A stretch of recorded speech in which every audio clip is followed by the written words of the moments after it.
Hello दोस्तों, नमस्कार।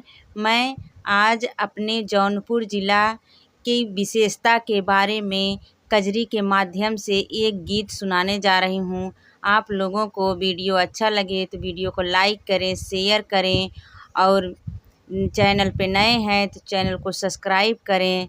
धन्यवाद। हमरे जौनपुर जिला के बड़ा नाम बा, जहाँ शीतला धाम बाना। हमरे जौनपुर जिला के बड़ा नाम बा, जहाँ शीतला धाम बाना। सई गोमती के तीर बसुई बरदा के नीर, सई गोमती के तीर बसुई बरदा के नीर। इहाँ पीली नदी के भी नाम बा, जहाँ शीतला धाम बाना।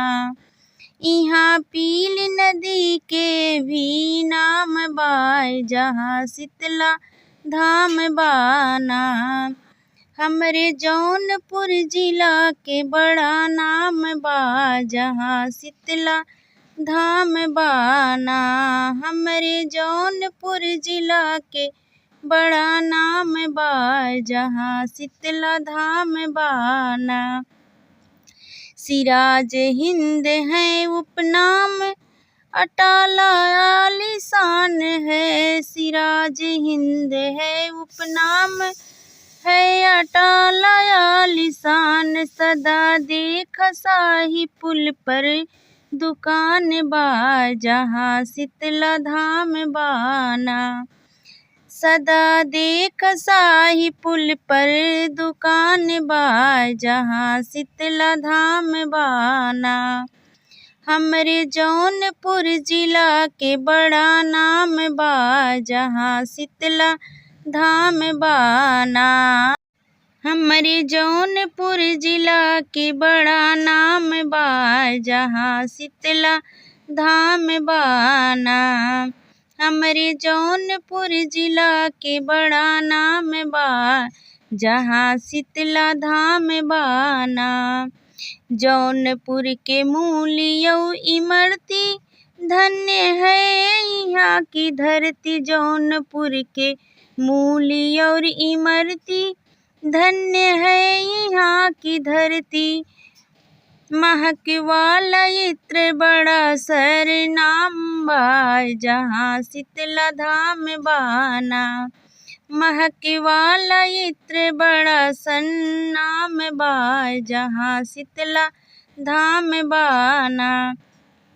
हमरे जौनपुर जिला के बड़ा नाम बा, जहाँ शीतला धाम बाना। हमरे जौनपुर जिला के बड़ा नाम बा, जहाँ शीतला धाम बाना। शायर और अधिकार उपजे जौनपुर के क्यारी। शायर और अधिकार उपजे जौनपुर के क्यारी। राज जौनपुर के यहाँ ज्ञान बा, जहाँ शीतला धाम बाना। राग जौनपुर के यहाँ के ज्ञान बा, जहाँ शीतला धाम बाना। हमरे जौनपुर जिला के बड़ा नाम बा, जहाँ शीतला धाम बाना।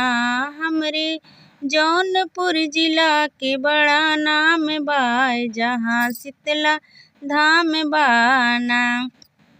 यहाँ बहुत कुछ है भाई, हम केतना गिनाई। यहाँ बहुत कुछ भाई, हम केतना गिनाई। मन में प्रेम भाव है पहचान बा, जहाँ शीतला धाम बाना। मन में प्रेम भाव है पहचान बा, जहाँ शीतला धाम बाना। हमरे जौनपुर जिला के बड़ा नाम बा, जहाँ शीतला धाम बाना। हमरे जौनपुर जिला के बड़ा नाम बा, जहाँ शीतला धाम बाना।